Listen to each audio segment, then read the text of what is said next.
body and my baby is made to do this. Hey guys, it's Key here. What? I have not made a video in 4 years. I am super excited about this first one that I am going to share with you guys.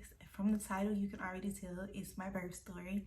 I had a baby girl about a year ago. Well, when this video comes out, it will actually be her birthday. So go ahead and comment happy birthday to Harley, my beautiful baby girl, my light, my everything. I really have been wanting to make this video for well over a year. Like, well, not well over a year because I just had her a year ago when you're watching this video. But I wanted to make this video ever since I had her. I know for me personally, I had always wanted to have a natural birth, especially when I got pregnant. Some women in my family, like, they had a natural childbirth. However, they didn't intentionally set out to do that. I actually had some people that were like, why would you want to do that? You know, like, kind of like making me feel like my decision and my choice overall for me and my baby was wrong. So I set out and I watched different videos and different people who had that mentality that I had. I wanted to share Harley and I's birth story because I wanted to empower other women that have ever thought about giving birth naturally, that they are powerful, that you are strong, that you were created to do this. This is our birth story.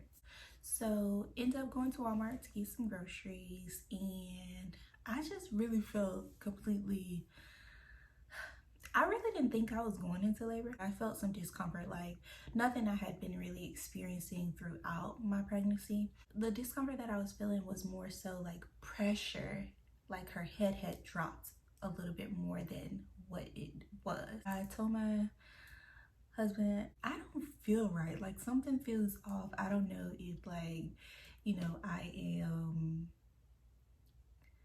contracting or what. Like, I just know something feels weird. Went to the bathroom at Walmart and I was squatting and I was just like, oh my goodness, like, I just, something is different. Came back to the house and I didn't feel like my normal upbeat self a bit. Like, I just kind of felt like I was tired, the pressure, like it was just, I just felt not myself.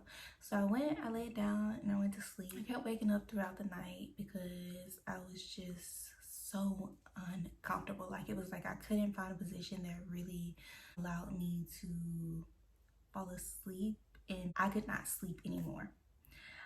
No position was working for me. I felt waves at this point. I was just like, I legit have to get up and start moving. So I got up, I went to the living room, and I was just moving back and forth, like swaying. I was dancing. I was on my birthing ball. I was just doing things that kind of, you know, helped me create that movement and helped work with gravity as I breathed through the waves. I was doing all the breathing techniques that I had learned. I spent a lot of time on YouTube throughout my pregnancy, like just watching positive birthing videos. I watched a lot of birthing coaches, doulas and stuff spit out really good information that I felt like actually really did help me. I ended up trying to contact my doula. So I ended up trying to contact my doula.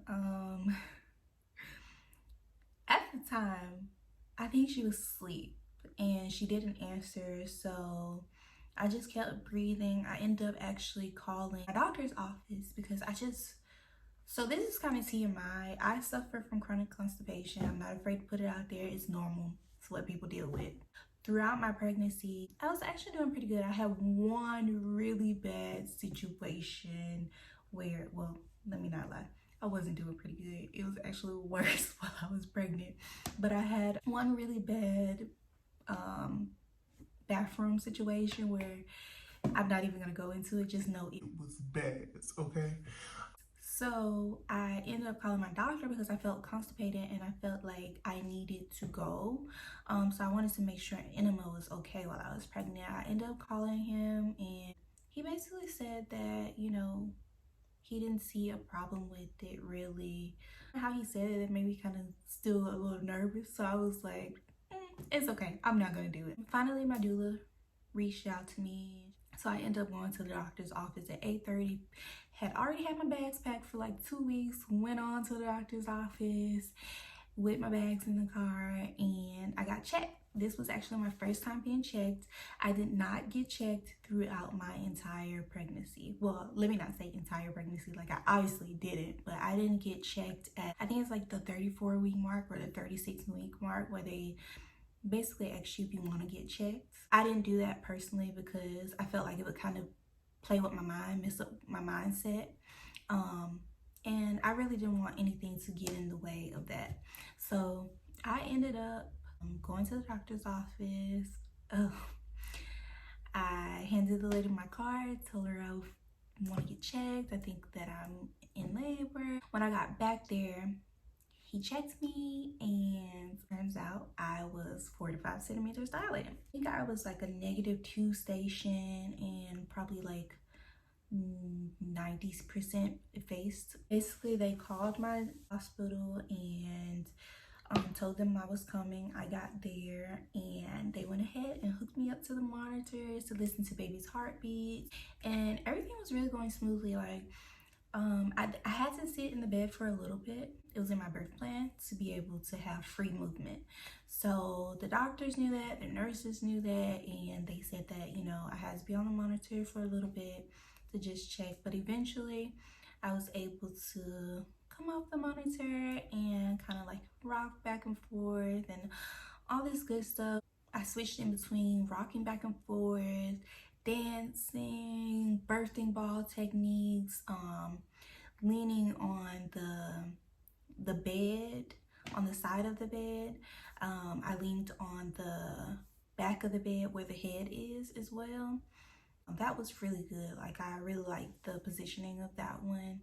I felt like I was able to really create an open space for Harley to come down.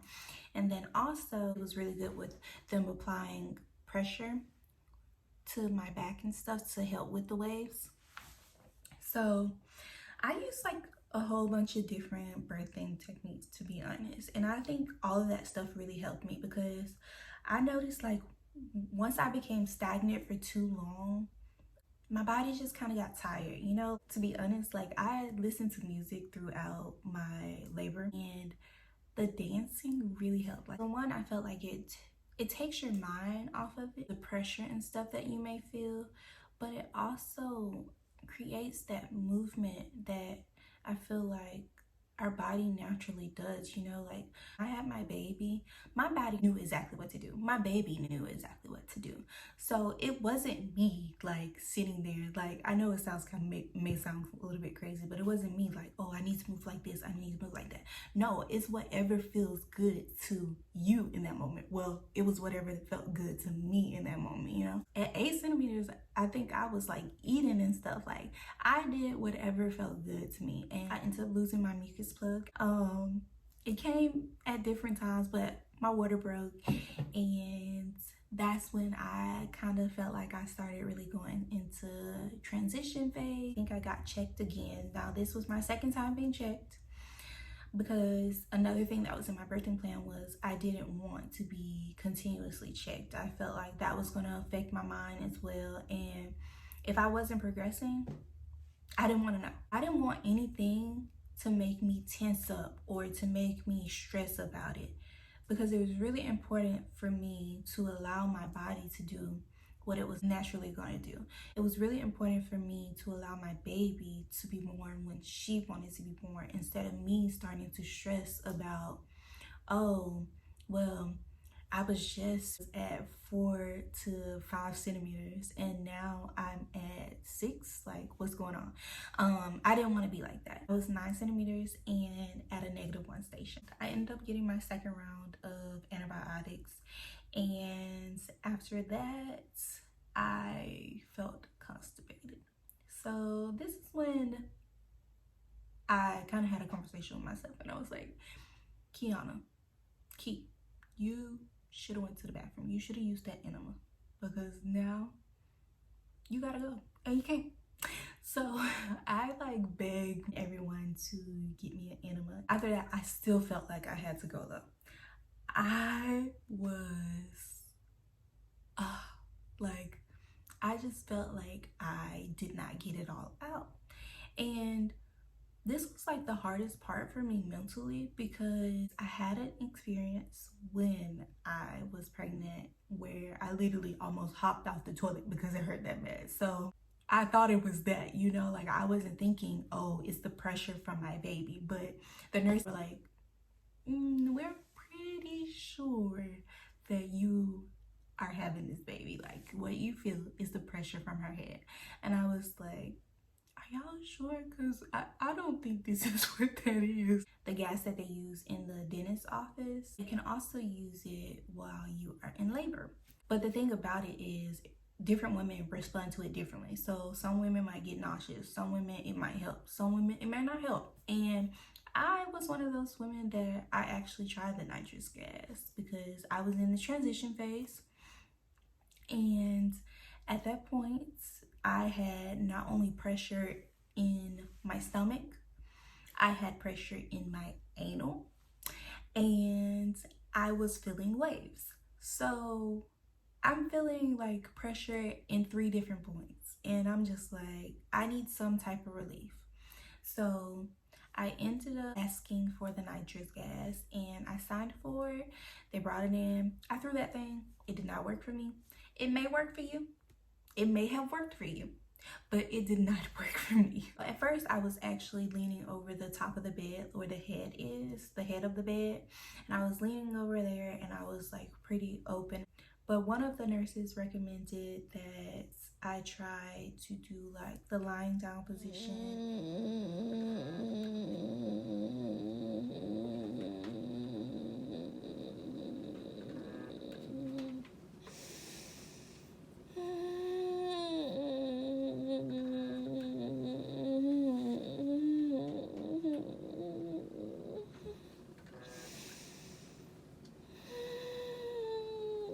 Stay with it. There you go. There you go. Good, good, good, good, good.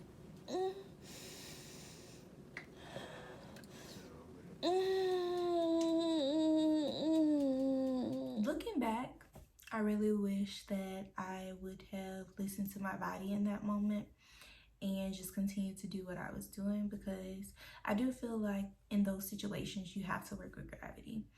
And a sideline is an amazing position for your baby to come out. But at that moment, my body was telling me to be up like that, and I should have really listened to it. I was pushing. I asked for them to bring in a mirror because I really wanted to see my baby's head. Like the stretching, what they're seeing, I wanted to see that. But when I started pushing, all of that changed. Like I was able to see her head come out for a little bit, but then y'all, my clitoris was on fire. And that's when I didn't care about the mirror. I didn't care about what was going on down there, except for the fact that I'm pushing my baby out. I researched literally everything. So I knew about the Ring of Fire. I don't know if just in that moment I could not remember that maybe I had seen this, or maybe I didn't see it at all. But when I tell you, it didn't hurt. It didn't hurt. It's kind of like, I don't know if you've ever had an orgasm where your clitoris literally feels like it needs ice. That's kind of what it felt like, but not in a sexual way. So I'm sorry if that's too much, but that's like the best way that I can explain it, really. Like, but it was on fire for, anyways. So I remember yelling that my clit is on fire, and my doula and everybody just burst out laughing because I don't think they were expecting that. And then in the next breath, I'm talking about, I just love you guys. Like, I just love you guys so much. Like, thank you all for being here. And my midwife that was delivering my baby actually said that was a surge of oxytocin. eventually, my baby girl was born. Listen to her. Listen to her. Congratulations, Pop. Look at your hair, baby. Yeah. Mommy's here. She came out crying. She was healthy. She had all of her fingers and toes that I kiss on all the time, even to this day. I probably will forever. Like, we're just gonna be best friends. I immediately did skin to skin. I did not want them to wipe off the vernix because the vernix has so many good benefits for your baby. Better. Shit, better. Too much heat. Okay. Oh, Chubbs. Dry off a little bit. He does have some beautiful chubby cheeks. Hi, baby. I even waited to give my baby a bath for a month, like no soap or water. Like, I might wash her face a little bit with a damp towel. I continued to have the vernix on her for a whole month. Ended up having to get 2 stitches. It was really minor tears. I birthed the placenta. Like, my doctor kind of pushed down on my stomach. Well, first they gave me Pitocin to help kind of speed up the process. They pushed down on my stomach, and I don't know if I pushed it out or what, but it came out. I don't remember anything like being hurting or anything like that. I just know that I pushed it out and it was out, and I wanted to see it immediately because I just thought that was so cool. I had seen so many different, when I tell y'all, I followed so many different Instagram accounts and YouTubers and all that stuff about natural childbirth and just being able to see the afterbirth experience and stuff like that. Like, I wanted to see me and my baby's placenta. I birthed the placenta, I got the stitches, and now it took about 15-20 minutes. And then after that, my significant other had cut the cord. I did skin to skin with my baby about an hour. I attempted to breastfeed. I definitely want to do a breastfeeding video. But I attempted to breastfeed, and it was just a good experience for me, guys. My baby got weighed, and once she was done with getting her weight and all that stuff done, she did skin to skin with her dad. And while they were doing skin to skin, I think they might have came in and pushed down on my uterus or something to make sure that it was like going down and it was softening up and stuff like that, which people say it hurts. I think it did kind of hurt. I can't remember, to be honest. After that, we were off to the other room, and I kind of want to do a part 2 to this video because it is running a little bit long. Make sure to like, comment, and subscribe, and to wish my beautiful baby girl a happy birthday. I think you'll like it. Like, I'm amazing, my baby's amazing. Guys, I have a special guest. Boom, boom, boom, boom, boom, boom, boom. Can you say bye? Say bye. Say bye bye. Say bye bye.